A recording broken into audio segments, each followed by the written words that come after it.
I did declassify, yes. Okay, is there a process? What was your process to declassify? It doesn't have to be a process, as I understand it. You know, there's different people say different things, but as I understand, there doesn't have to be. If you're the president of the United States, you can declassify just by saying it's declassified, even by thinking about it, because you're sending it to Mar-a-Lago or to wherever you're sending it.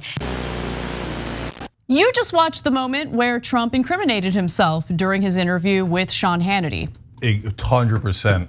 All right, so here we go again with Trump's nonsensical excuses. He's like, well, you know, they might have planted those documents over there. Hey, I didn't leave them in that mess. I looked through all of them and left them in much better shape. You made it look like a mess when you put them on the floor. Oops, there goes that defense of they planted it. You just admitted that you put them there. Then he said, I don't, boxes, I've never packed boxes. I don't know about boxes. The GSA must have sent those boxes, okay? Now he's like, now remember when I sent them over to Mar-a-Lago, they were already declassified. Oh, Jesus. No, it's amazing. It's amazing. I totally understand why Donald Trump and Alex Jones have the kind of friendly relationship they have. They're both the same person, okay? They're both crazy and they love to incriminate themselves on live television or whatever content they're producing. In the case of Alex Jones, I mean, he's facing another trial as we speak and can't stop saying things about the judge presiding over that trial that keeps getting him into trouble. And Trump can't stop himself from incriminating himself while he's in the process of being investigated. By the way, 2 out of the 3 appellate judges Trump appointed, okay? And they ruled against him definitively, right? Think about that, guys. He took Nixon's line to the next level. Nixon once got in massive trouble for saying, if the president does it, then it cannot be illegal. That was when America had standards. Yeah, and he got thrown out of office. That's right, because America had standards. Right. No. Now Trump says, hey Nixon, hold my beer. Okay. Yeah. If the president thinks it cannot be illegal. So it's not a thing. One other portion of the interview that I think is worth discussing is the unhinged speculation he engaged in regarding why the FBI conducted the raid in the first place. He's just throwing some ideas out there. And here's, in my opinion, one of the craziest. There's also a lot of speculation because of what they did, the severity of the FBI coming and raiding Mar-a-Lago. Were they looking for the Hillary Clinton emails that were deleted, but they are around someplace? Were they looking for the spying on Trump's? You had it. No, they may be saying, they may have thought that it was in there. Okay. And a lot of people said the only thing that would give the kind of severity that they showed by actually coming in and raiding with many, many people is the Hillary Clinton deal, the Russia stuff, or, I mean, there are a number of things, the spying on Trump's campaign. I don't even know what any of that means. Okay, there's so many wonderful irrationalities in just that simple clip. Can I just throw one theory out there? Because I'm trying to decode what he's trying to get at, right? Is he alleging that there's speculation that he was behind the Hillary Clinton campaign email leaks? And so they're, okay, then I don't understand. No, none of it makes any sense. You're trying to make sense from a moron. I just, yeah. Okay, he just told you. They might have raided my house to find Hillary's emails. No, the actual explanation is, yes, 30% of the country's unbalanced. They look at things like that and they're like, oh yeah, that makes sense, man. If you really want to get Hillary, you go to Mar-a-Lago, okay? And then you go and invade Trump to get Hillary, okay? Before, when Trump was talking about how he just thinks and things get declassified, Hannity didn't challenge him at all.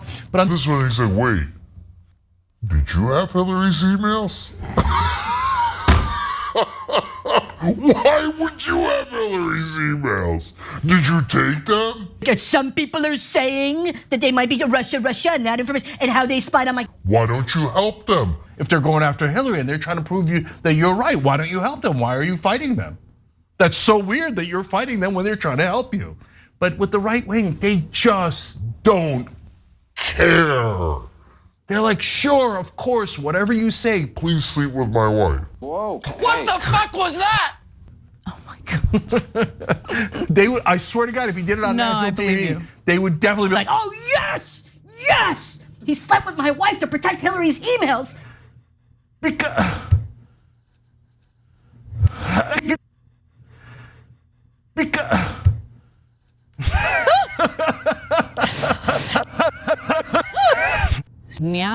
Trump has once again hit out at the FBI agents who carried out the raid in his Mar-a-Lago residence over the fact that he had possession of classified and top secret documents.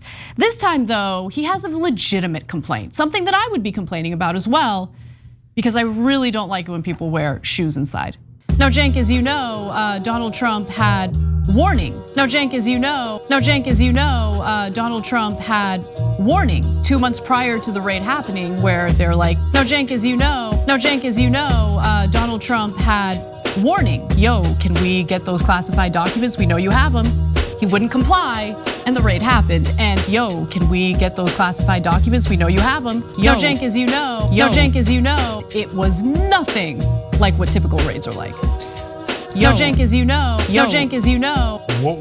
Look, I know that video was really harrowing. But I just couldn't wait for them to take off their shoes. And they never did. It was weird. They never did. Yeah, and so, but this is classic entitlement. And Trump is a classic example of it. He's like, oh, the FBI comes busting in. Now, Cenk, as you know, Donald Trump had warning. Oh, the FBI comes busting in. Now, Cenk, as you know, Donald Trump had warning. Oh, the FBI comes busting in. And you were clearly hiding documents when you told them you weren't.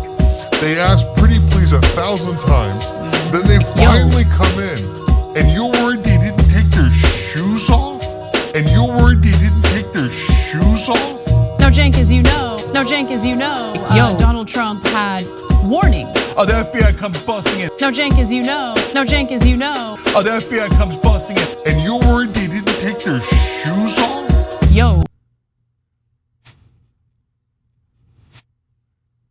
Yo. Come on, guys, come on. Did you have slippers ready for them?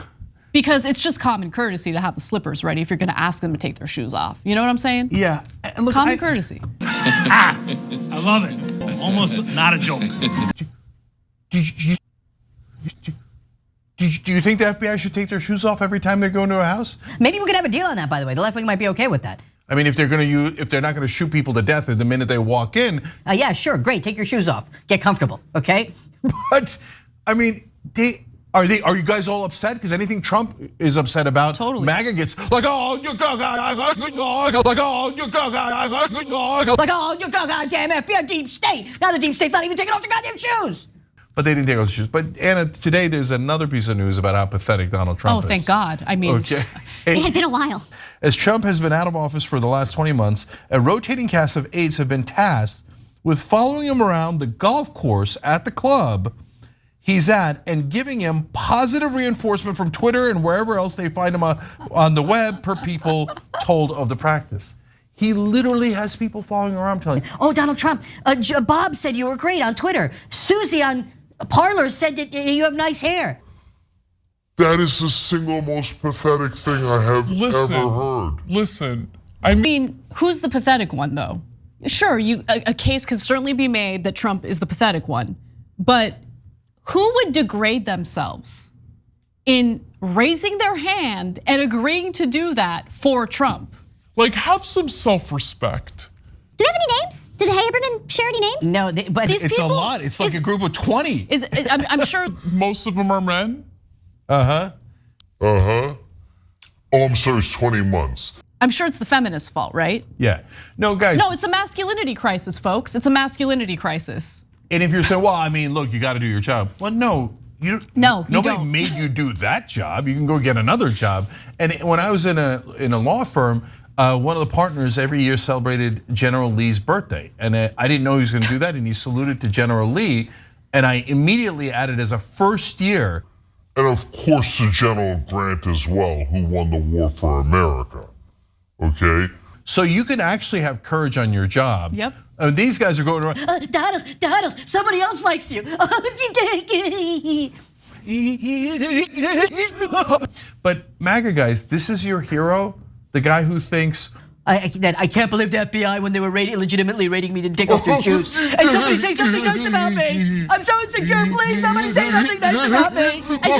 That's your alpha? No, but that's the point, right? It's embarrassing. I mean, it's just unbelievable that these are the guys who think. No, we're the masculine ones. There's a masculinity crisis, and we're the ones who are defending it. attention. They say, oh, we know what a man is, what a woman is, and what a man is. Do you? Do you? Do you? Okay. Man. By the way, Matt Walsh got a little embarrassed that people were clowning on him for having a meltdown over The Little Mermaid. So now all of his minions are like, he was just joking. No, he was just joking. Oh, yeah. He was just joking. He was just joking. No. You're just joking. You're just joking. No. Yeah, okay. He was just joking, sure. Okay, one of the things he was embarrassed about is that he didn't know that there were non-white fish.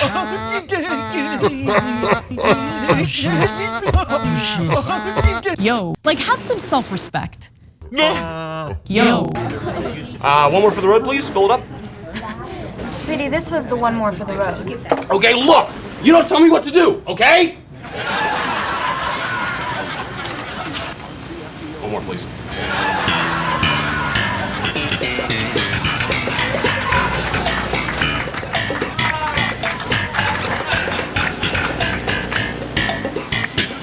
Also, by the way, with The Little Mermaid, can we also just mention that from a scientific perspective, okay, it doesn't make a lot of sense to have someone with darker skin who lives deep in the ocean. I mean, if anything, not only should The Little Mermaid be pale, she should actually be translucent. If you look at deep sea creatures, they're like translucent. They have no kind of pigmentation whatsoever. And they're just like these horrifying, they look like skeletons floating around in the ocean. That's what The Little Mermaid should look like. She should be totally pale and skeletal, where you can see her skull through her face. And that would actually be a version of Little Mermaid that I would watch. Daily Wire host launches into racist tirade about Black Little Mermaid. Guaranteed I mean, they're gonna do that. That was one of the most disturbing descriptions of what Matt Walsh wants to see. Right, yes, so white, translucent. And this is what we're seeing from right-wingers today, okay? I mean, this is Republican masculinity 101.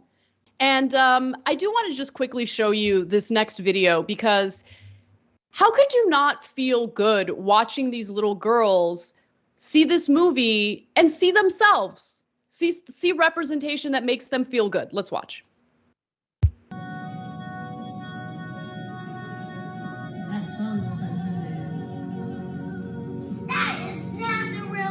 What blasphemy did she just say? Why is it not the real one? Dishonor. It's not because like Ariel's white, not brown. Why would it be in a movie like that?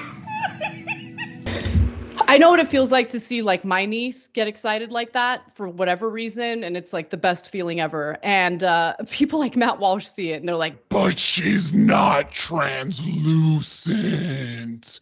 Can't have it. Must melt down. Like, on its own, in a vacuum, the race of an actor portraying a fictional character or even a historical character doesn't matter. I Makes mean, no it's difference, endless bitch right? behavior. Like endless.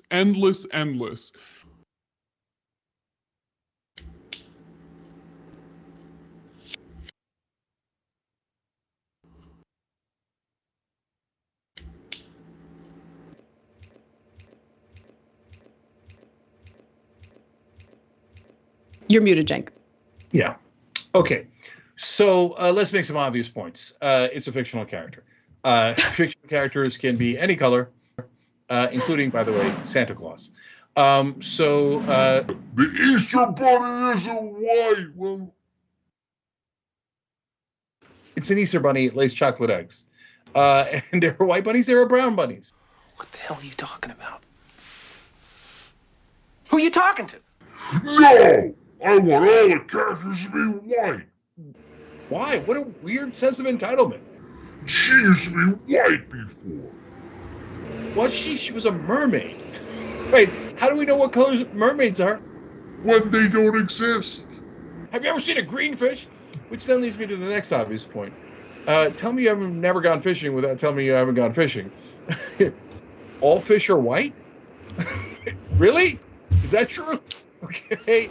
Oh, but the deep fish. Really? If you look at deep sea creatures, they're like translucent. They have no kind of pigmentation. Really? Octopuses aren't white either.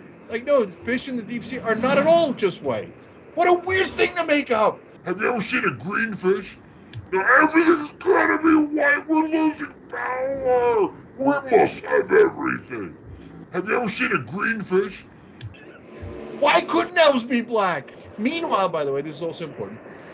Matt Walsh said in one part of that rant, You know, I'm not against. It's just that they're saying that they have to have some roles, and white people aren't allowed to play some roles. Okay.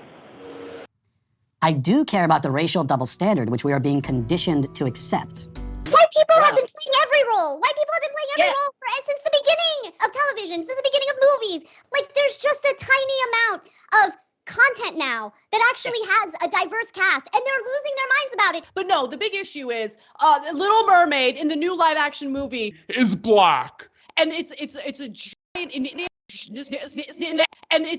a giant injustice. These people are so privileged, so incredibly like in a different world from the rest of us that this is a real problem for them. This is the real problem. This is worth spending precious on-air real estate on. Like, this is the issue that matters. It is amazing.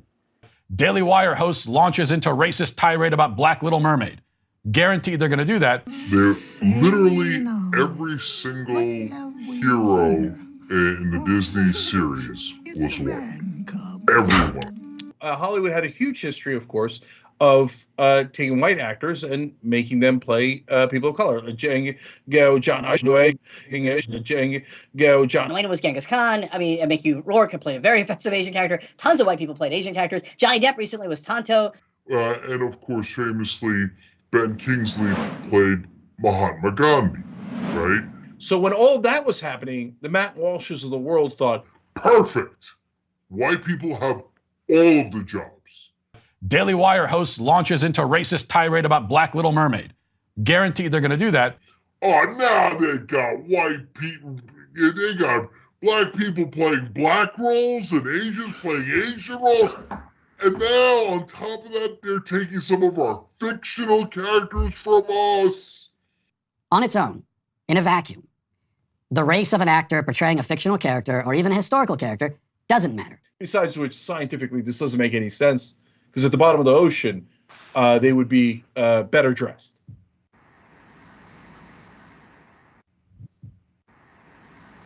You dumbass. It's scientifically in the North Pole. Look, not everything is created for you. I know that's a difficult concept to grasp, but not everything on the planet is made especially for you and whatever desires or preferences you have, okay? That's what most normal people acknowledge. I don't even watch any of these movies. On their own, I don't care about them. Grow up. Grow up. Daily Wire host launches into racist tirade about Black Little Mermaid. Guaranteed they're going to do that. Yeah, that's another time you took the words right out of my mouth in this story. Matt Walsh is obviously a little bitch, right? And so he's like, oh, they took my Little Mermaid. I don't even watch any of these movies. She used to be so white. I loved it when she was white. But she's not translucent. Can't have it. What are you doing to Little Mermaid? What are you doing? He's like, no, Little Mermaid isn't white anymore. Yeah, all right, whatever, dude. Go get some emotional help and counseling and therapy and leave the rest of us alone. You're not entitled to every fictional character, you weirdo. Unfortunately, we live now in a culture governed by blatant racial double standards. We're supposed to just accept a rule which says, you know, having a white actor play Black Panther is horribly racist, but it's also horribly racist to complain about a black actor playing The Little Mermaid. I do care about the racial double standard which we are being conditioned to accept. Because another word for racial double standard is racism. Yes, so white, translucent. Have you ever seen a green fish? Perfect. White people have all of the jobs. Grow the Matt Walsh is obviously a little bitch, right? How long had you guys been drinking together tonight? That's it, like a year. No. You guys were drinking tonight. That's like a year. Tonight, though, how long I'm were you? saying like a year. A a year. That doesn't make any. They're not even here legally. They didn't enter the country the proper way, and they're immediately in court demanding rights and claims under our laws. This is outrageous. What other country in the world would that even be allowed? What other country in the world would even tolerate that? So I think this is, this is not immigration, what we're saying, okay? This is mass migration. That's a very different thing. Marco Rubio has decided to demonize Venezuelans who are seeking asylum here in the United States, and by the way, happen to be here legally. They're here legally. He lied about that. This United States senator who comes from a family of Cuban refugees. But remember, Marco Rubio has no problem using Venezuelans as props to talk about the suffering people face under the leadership of a socialist president or a socialist dictator, as he would like to say, right? But if they're not convenient props in any given moment, he'll demonize them, and that's exactly what he did there. That's enough of that. You're out of line, lady. You're telling the truth. We're not here for that. I'm here to lie. I'm here to lie about the Venezuelan asylum seekers who are here legally. Okay. Biden agreed to ease not all of the sanctions, just some of the sanctions. And you want to know what Marco Rubio's response to that was? He did what he always does. Cry. Which one is it? Is it, these Venezuelan asylum seekers are victims because they're living under the rule of an evil dictator? And they need help, right? And they need help, right? Living under the rule of an evil dictator? Or are these people who are coming into the country and they need help, right? And they need help, right? Living under the rule of an evil dictator? Or are these people who are coming into the country illegally? Are these people who are dangerous? And they need help, right? And they need help, right? Are these people who are dangerous, living under the rule of an evil dictator? I mean, you're part of the right wing, right? So line of thinking clearly is migrants must be bad news. Migrants must be bad news. Except for the Cuban migrants. Dangerous. Migrants must be bad news. Migrants must be bad news. Living under the rule of an evil dictator? You have all of these people who are suffering, who get used as political pawns, and just essentially are dehumanized. As if they're just objects to use in their little political theater that they engage in day out on news. On the Senate floor, on the House floor, it's disgusting. And the people who lose at the end of the day are all of us. Because there's never any solution from the federal government on many issues, including immigration. It's disgusting. It's disgusting. Are these people who are dangerous? At the end of the day, communists have a lot of the same goals as working class Americans made up in the MAGA movement. So we as communists want to unite with MAGA voters and finish the job of Donald Trump and getting the globalists out of the MAGA movement. You just heard from the spokesperson of the so-called MAGA communism movement, and it's pretty hilarious. And you're about to hear more of that hilarity in the next clip. So what makes you a communist specifically? Communism and Marxism historically has always been conservative. It's a new era of communism in the West that claims to be adherent to these liberal leftist values. So this is not true Marxism. This is Marxism funded by George Soros, and they're trying to take away what Marxism actually means for the American people. I mean, thank God we have this guy to give us the details on what communism really means. It's all about, fighting back against globalization. First of all, the face of the OAN host when he's like, no, actually I am a communist. And he was like,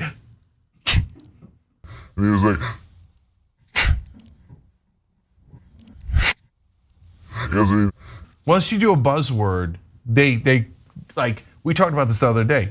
if you say to right wingers, hey, your employees, your employers are oppressing you. They're like, yeah, goddamn right, man. My manager sucks, my boss sucks, my company sucks. You should have higher wages. Yeah, goddamn right, we should have higher wages. I'm only making $8.25.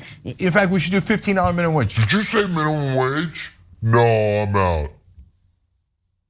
Why? Because you used a word that triggered them. Because Tucker Carlson told them that minimum wage was bad. No, dude, he's trying to get you higher wages. So yeah, he doesn't know his history that well. He doesn't know his political philosophy that well. But Anna, I really like him trying to put a positive. And by the way, I'm not a communist or Marxist. No, I love all of this. I say go forward. Like, this is fantastic, right? Because all of a sudden you have like an endless supply of Trump supporters and pro-MAGA individuals touting communism. I mean, they don't really know what communism means, right? So, for instance, in the bullet points, he mentions nationalizing social media.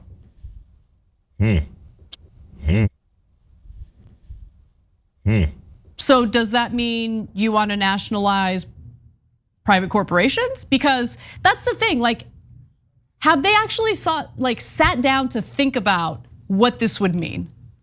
Right. I'm all for that. And if this grifter, and that's what he really is, somehow manages to accidentally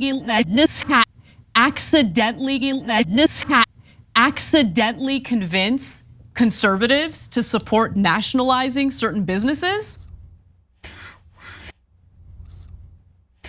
So even the OAN host is like, well, I'm against big pharma, I'm against big tech. Okay, great. Welcome. Yeah, but what do you mean by? If we're using these tactics to pull people to the left. Great, I love it, right? And by the way, I'm not a communist. But if you got people like, the fake left pretending to be progressive and pulling people to the right and being pro-Trump, pro-America first, all these, it's right-wing policies. Then that's bad, right? It's obvious who's winning here. Yeah, they're not doing it for the right reasons. What they would do with big tech is make sure the conservatives are #1 on your platforms, suppress the other bad guys. I don't like them, I like me, okay? Make me king, right? I know that. For big pharma, they're like, I don't like your vaccines, it saves people's lives. But they're headed towards the direction of, hey, maybe big business isn't our friend. Yeah, no, exactly. So, right, and remember, the whole point of the Republican Party was big business is your best friend. Yeah. The rich are the greatest, and corporations are even better. It's filled with rich people. Okay, and now that's not working anymore. They really, really don't like big business. And then here comes, yeah, he's a clownorama, like. If you think about the fascists and Nazis, they co-opted socialist rhetoric to bring people in, and then their populist movement was really about what? Literally exterminating people, killing people, right? Take this list, which is 70% things that you might agree with, and that's why you should vote for Donald Trump. Oh, no. Trump doesn't believe those things. Now, if the fake left wants to pull you in that direction. Oh, no, it's okay. They say that they're so far left, they're communists. Make sure you give up all your rights to Donald Trump. No deal at all. Absurd, don't believe their lies, okay? Yeah. But if they say, hey, look, these are the policies you should be in favor of, and then we say, you know who's actually in favor of a lot of those policies? Bernie Sanders. And you pull them to the left and get them to open their mind, then fantastic. This guy has been very clear about what motivates him and what he cares about. And you're about to hear it in this next video. I did it for the clout. I do everything for the clout. Nice. You'll never see me do something not for the clout. That's the only way I operate. That is the only way I operate. That is the only way I operate. There is a great privileged boy from Orange County is doing this for the clout. It's not a joke. Like, these are real issues that impact tens of millions, if not hundreds of millions of Americans. Yeah. But it's just a cute little grifty joke to engage in. That's it. Yeah. But it's always cloudy on the internet. And so this guy is at least being honest about it. And why did he do this funny thing of MAGA communism that draws your attention? To draw your attention. Yeah, congratulations. I hear you, but on the other hand, when they make mistakes, it's okay to take advantage of those mistakes. Yeah, come this way, we'll tell you what the real problem with big business is. Okay, we can tell you all the problems with big business. The actual problems. It isn't about pulling people to my team. It's about, wait, if you care about those issues, who actually wants to fix those issues for you? And that's how you wind up being a progressive, when you realize we're the only ones that are actually honest. And by the way, I'm not a communist or Marxist. And he was like,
Like. You're just joking.